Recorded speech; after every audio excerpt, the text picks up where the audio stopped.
Day 599 of the Trump administration, and veteran journalist and author Bob Woodward, who has written 18 books and covered 9 administrations, is speaking out and defending his latest work, which, as you may have heard, has to do with this administration. Woodward's new book on Trump and his White House comes out tomorrow. Ever since the first anecdotes from this book were released a week ago, Trump's been fighting back, attacking the author. This morning on Today on NBC, Woodward pushed back with a genuine warning about this president. There's a war on truth by him. And he says, oh, these are unnamed sources, but these are not unnamed incidents. Well, I've never seen an instance when the president is so detached from the reality of what's going on. This has not been treated seriously enough. And the things, some of the things Trump did and does jeopardize the real national security. That gets your attention. The president sent out these attacks almost all at the same time as the Woodward interview was airing on NBC. Quote, "The Woodward book is a joke, just another assault against me in a barrage of assaults using now disproven, unnamed and anonymous sources. Many have already come forward to say the quotes by them, like the book, are fiction. Dems can't stand losing. I'll write the real book." And the White House is a smooth-running machine. Let's not forget that one. Woodward had this to say about the denials of the accounts in his book by some of the president's top advisors. They are not telling the truth. That's lying. No, but look, what's going on here, and my old boss at the Washington Post, Ben Bradley, the great editor, used to say the truth emerges. Sometimes it takes time. These people, these are political statements to protect their jobs, totally understandable. But this is as carefully done as you can do an excavation of the reality of what goes on. While Trump was attacking Woodward, his press secretary focused her outgoing fire on that anonymous op-ed in the New York Times, which, of course, still rankles. Sanders says no lie detector test will be used to find the author, yet she did back the president's assertion that the Justice Department should get involved in uncovering whoever wrote that opinion piece.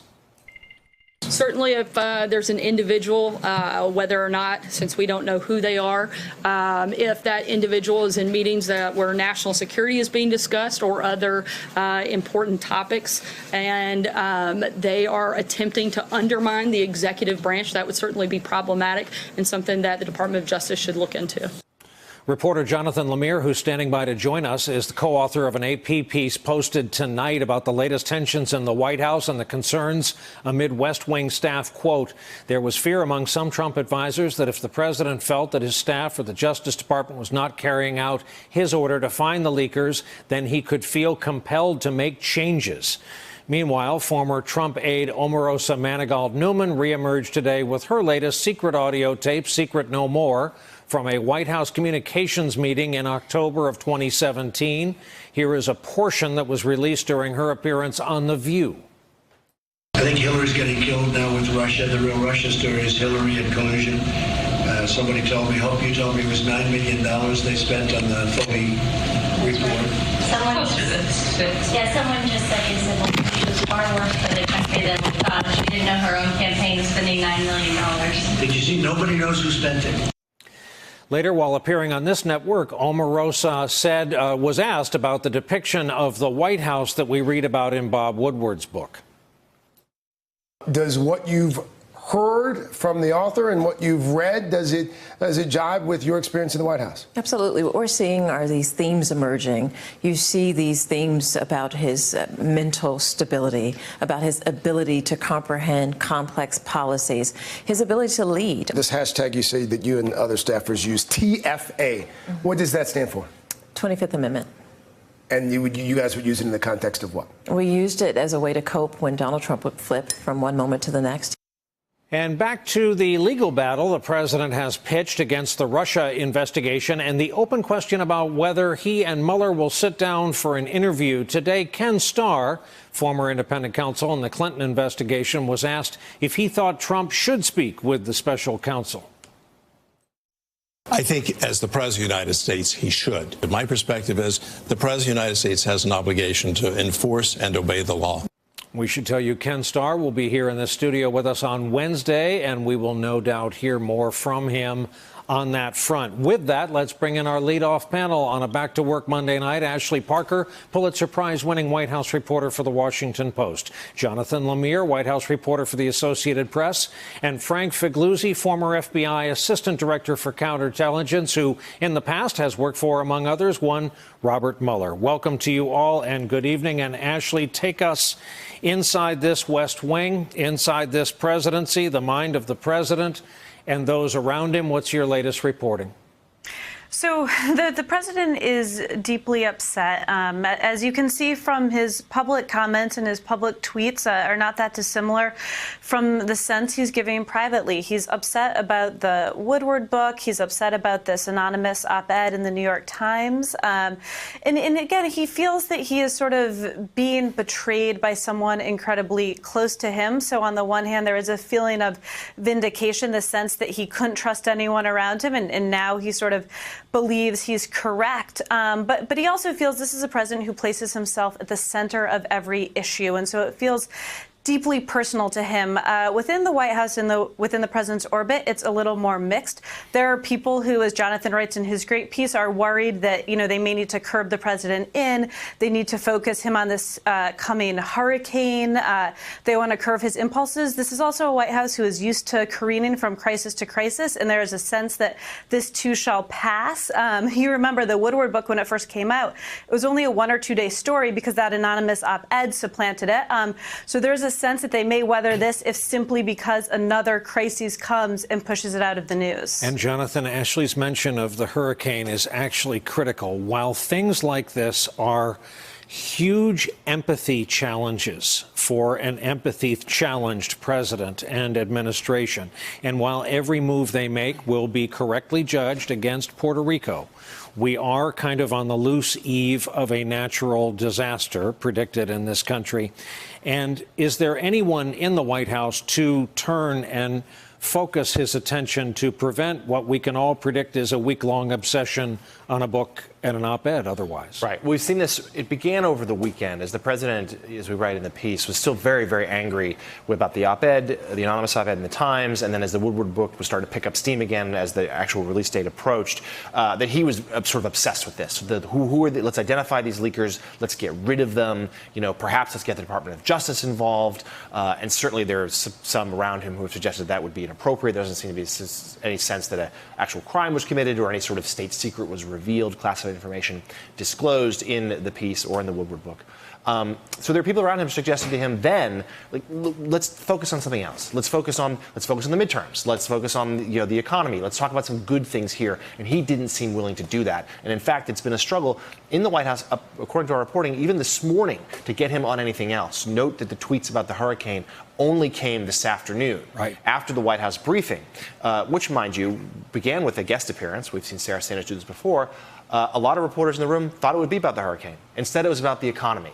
And it seemed like a direct rebuttal to President Obama's remarks over the weekend, in which he claimed credit for the economic recovery when, of course, President Trump wants that glory, if you will.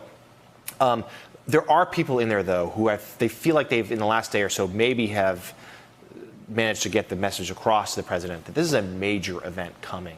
As you said, he has had challenges before, not just with the hurricane, but other moments. He's not necessarily grasped for that moment of national unity that some of his predecessors have done when there has been a tragedy. He hit some of the right notes during the Las Vegas mass shooting. He hit some of the right notes when it came to that congressional baseball practice shooting. But let's remember what he did with Charlottesville and certainly the hurricane in Puerto Rico. The paper towel toss. Exactly right. And this is going to be a significant test for him with everyone watching, although in the short term for the White House, it does change the subject. Hey, Frank, I know you've been asked a lot about the op-ed piece, where we stand, whether it amounts to a national security crisis, to take Mr. Woodward's point.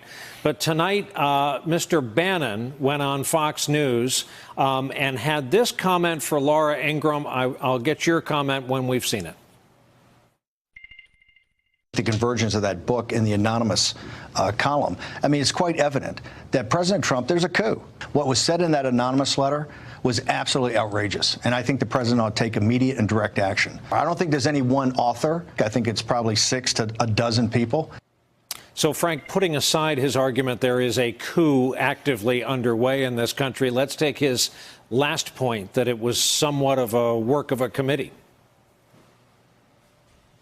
So I will concede up front, Brian, that I know just enough about psycholinguistics and content analysis to be dangerous. But over a 25-year career in the FBI, investigating everything from serial murder to counterintelligence, I've had tremendous amount of exposure to this field and the experts in it. And one of the things they've taught me is to look at the fact of different themes being inserted in a written product, different writing styles to look at. And so, while, again, I'm not the expert on this, we cannot rule out, if you're investigating this, if I'm assigned this case to investigate, I'm going to keep on my radar screen the possibility that this has multiple authors. So what do I focus on in there? It's almost, imagine a group of people sitting around the room and somebody saying, hey, for me, it's all about morality. So put something in there about him being amoral. For another person, let's make sure that people know that he has done some good, that he's helped the military and bulked up resources in the armed forces. I want that in there. And other people inserting other things and let them know we're trying to do our best. So it's quite possible that this is the work of multiple people. But it goes right back to the coup statement. And let's go to the definition of coup. By definition, it means that someone's trying to take over power, wrest power from someone in power. But what we're seeing here is quite the opposite. We have people saying, I'm here, many of us are here to try and keep this man in power and from hurting others until he goes away. That's not a coup.